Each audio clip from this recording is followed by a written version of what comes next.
Hello ನಮಸ್ಕಾರ.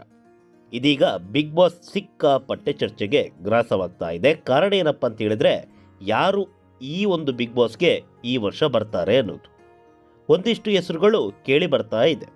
ಯಾಕಂತ ಹೇಳಿದ್ರೆ ಅದಕ್ಕೆ ಪ್ರಮುಖವಾಗಿ ಕಾರಣವಾಗಿದ್ದು ಬಿಗ್ ಬಾಸ್ ಇತ್ತೀಚೆಗೆ ಮಾಡಿದಂಥ ಒಂದು ಅನೌನ್ಸ್. ಸಾಮಾನ್ಯರು ಈ ಬಾರಿ ಬಿಗ್ ಬಾಸ್ನಲ್ಲಿ ಅವಕಾಶವನ್ನು ಗಿಟ್ಟಿಸಿಕೊಳ್ತಾರೆ.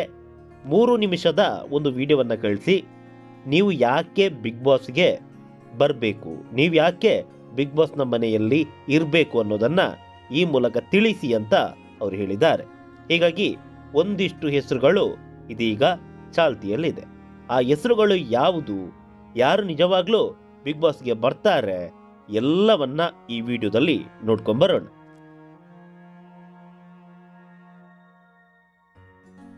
ಭಾರಿ ಚಾಲ್ತಿಯಲ್ಲಿರುವಂಥ ಹೆಸರುಗಳ ಪೈಕಿ ಮೊದಲಿಗೆ ಮಂಜಣ್ಣ. ಇವರು ಸಿಕ್ಕಾಪಟ್ಟೆ ರೀಲ್ಸ್ ಮಾಡ್ತಾರೆ. ಅಸಹ್ಯವಾದಂಥ ರೀಲ್ಸ್ಗಳು ಕೂಡ ಇವರು ಮಾಡ್ತಾರೆ. ಕೆಲವೆಲ್ಲ ನೋಡೋದಕ್ಕೇ ಆಗಲ್ಲ. ಇವರು ನಿಜವಾಗ್ಲೂ ಬರ್ತಾರಾ ಗೊತ್ತಿಲ್ಲ, ಪ್ರಶ್ನಾರ್ಥಕ. ಮತ್ತೊಂದು ಅಮುಕುಡುಮುಕು ಮಂಜ. ಇವರು ಕೂಡ ಅಷ್ಟೇ ರೀಲ್ಸ್ನಲ್ಲಿ ಖ್ಯಾತಿಯನ್ನು ಪಡೆದವರು. ಶಿವಣ್ಣವರೇ ಇವರನ್ನು ಯಾವುದೋ ಒಂದು ಕಾರ್ಯಕ್ರಮಕ್ಕೂ ಕೂಡ ಕರೆದಿದ್ರು. ಅದಾದ ಬಳಿಕ ಇವರ ಖ್ಯಾತಿ ಸಿಕ್ಕಾಪಟ್ಟೆ ಮೇಲೇರಿತ್ತು. ಇನ್ನು ಖ್ಯಾತ ವಕೀಲರಾದ ಕುಡುಬಲಿ ನಾಗರಾಜ್ ಅವರು, ಇವರು ಬಿಗ್ ಬಾಸ್ಗೆ ಬರ್ತಾರಂತ ಹೇಳಿದ್ರೆ ಅಚ್ಚರಿ ಪಡಬೇಕಾಗಿಲ್ಲ. ಯಾಕಂತ ಹೇಳಿದ್ರೆ ಒಂದು ವೇಟೇಜ್ ಇರುವಂತಹ ವ್ಯಕ್ತಿ, ಸಮಾಜದಲ್ಲಿ ನಡೆಯುವಂತಹ ಒಂದಿಷ್ಟು ಸಮಸ್ಯೆಗಳು, ಒಂದಿಷ್ಟು ಭ್ರಷ್ಟಾಚಾರಗಳ ವಿರುದ್ಧ ಧ್ವನಿ ಎತ್ತಿದವರು, ಸವಾಲುಗಳನ್ನು ಹಾಕಿದವರು. ಹೀಗಾಗಿ ಕುಡುಪಲಿ ನಾಗರಾಜ್ ಅವರು ಬಿಗ್ ಬಾಸ್ಗೆ ಬಂದರೆ ಅದು ಅಚ್ಚರಿ ಪಡಬೇಕಾದಂಥ ವಿಚಾರವಲ್ಲ. ಯಾಕಂತೇಳಿದ್ರೆ ಯೋಗ್ಯ ವ್ಯಕ್ತಿಯನ್ನ ಬಿಗ್ ಬಾಸ್ ಆರಿಸಿಕೊಂಡಿದೆ ಅನ್ನೋದ್ರಲ್ಲಿ ಎಳ್ಳಷ್ಟು ಅನುಮಾನ ಇಲ್ಲ. ಇವರು ನಿಜವಾಗ್ಲೂ ಬಿಗ್ ಬಾಸ್ ಮನೆ ಸೇರ್ತಾರಾ ಗೊತ್ತಿಲ್ಲ, ಪ್ರಶ್ನಾರ್ಥ. ಇನ್ನು ಮತ್ತೊಬ್ಬರು ಅಭ್ಯರ್ಥಿ ಹೂವಿನ ಬಾಣದಂತೆ ಖ್ಯಾತಿಯ ನಿತ್ಯಶ್ರೀ.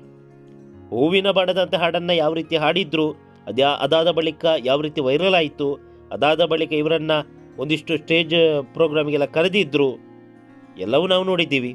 ಇದೀಗ ಬಿಗ್ ಬಾಸ್ ಮನೆಗೆ ಇವರು ಸೇರ್ತಾರಾ ಪ್ರಶ್ನಾರ್ಥಕ. ಇನ್ನು ಕಿಪ್ಪಿ ಕೀರ್ತಿ, ಹಾಯ್ ಜನರೇ ಅಂತ ಹೇಳಿಕೊಂಡು ಸಿಕ್ಕಾಪಟ್ಟೆ ಫೇಮಸ್ ಆದವರು.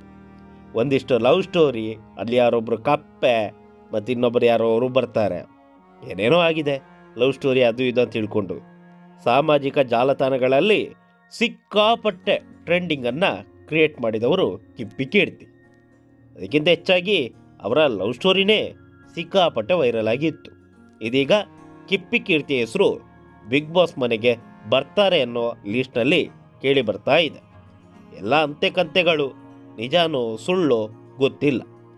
ಮತ್ತೊಂದು ಕಡೆಯಲ್ಲಿ ಕಾಪಿನಾಡು ಚಂದು ಈ ಸಲದ ಬಿಗ್ ಬಾಸ್ ಮನೆ ಸೇರ್ತಾರಾ ಗೊತ್ತಿಲ್ಲ, ಪ್ರಶ್ನಾರ್ಥಕ. ಕಾಪಿನಾಡು ಚಂದು ಅವರ ಬಗ್ಗೆ ಹೇಳೋದಾದ್ರೆ, ಇವರು ಶಿವಣ್ಣ, ಪುನೀತ್ ರಾಜ್ಕುಮಾರ್ ಅವರ ಅಭಿಮಾನಿ. ಅದೆಷ್ಟೋ ಬಾರಿ ಶಿವಣ್ಣ ಅವರನ್ನು ಭೇಟಿ ಮಾಡಿದ್ರು. ಶಿವಣ್ಣವರ ಮತ್ತು ಅಪ್ಪು ಸರ್ ಅವರ ಹೆಸರಿನಲ್ಲಿ ಅದೆಷ್ಟೋ ದಾನ ಧರ್ಮ, ಉತ್ತಮವಾದಂಥ ಕೆಲಸವನ್ನು ಮಲೆನಾಡಿನಲ್ಲಿ ಮಾಡ್ತಾ ಇದ್ದಾರೆ. ಅದೆಷ್ಟೋ ವಿದ್ಯಾರ್ಥಿಗಳಿಗೆ ಪುಸ್ತಕಗಳನ್ನು, ಪೆನ್ನುಗಳನ್ನೆಲ್ಲ ಕೊಡ್ತಾ ಇದ್ದಾರೆ. ಹೀಗಾಗಿ ಕಾಪಿನಾಡು ಚಂದು ಕೂಡ ಬಿಗ್ ಬಾಸ್ ಮನೆ ಸೇರ್ತಾರೆ ಎನ್ನುವ ಮಾತುಗಳು ಕೇಳಿ ಬರ್ತಾ ಇದೆ. ಯಾವುದು ಕೂಡ ಅಧಿಕೃತವಾಗಿ ಹೊರಬಂದಿಲ್ಲ. ಒಟ್ಟಿನಲ್ಲಿ ಇಷ್ಟು ಮಂದಿಯ ಪೈಕಿ ನಿಮಗೆ ಯಾರು ಬಿಗ್ ಬಾಸ್ ಮನೆ ಸೇರಿದರೆ ಉತ್ತಮ, ಯಾರು ಸೇರಬೇಕು, ಯಾಕೆ, ಹಾಗೆ ಯಾರು ಸೇರಬಾರ್ದು, ಅದು ಕೂಡ ಯಾಕೆ ಅನ್ನೋದನ್ನು ಕಾಮೆಂಟ್ ಮೂಲಕ ತಿಳಿಸಿ. ನಮಸ್ಕಾರ.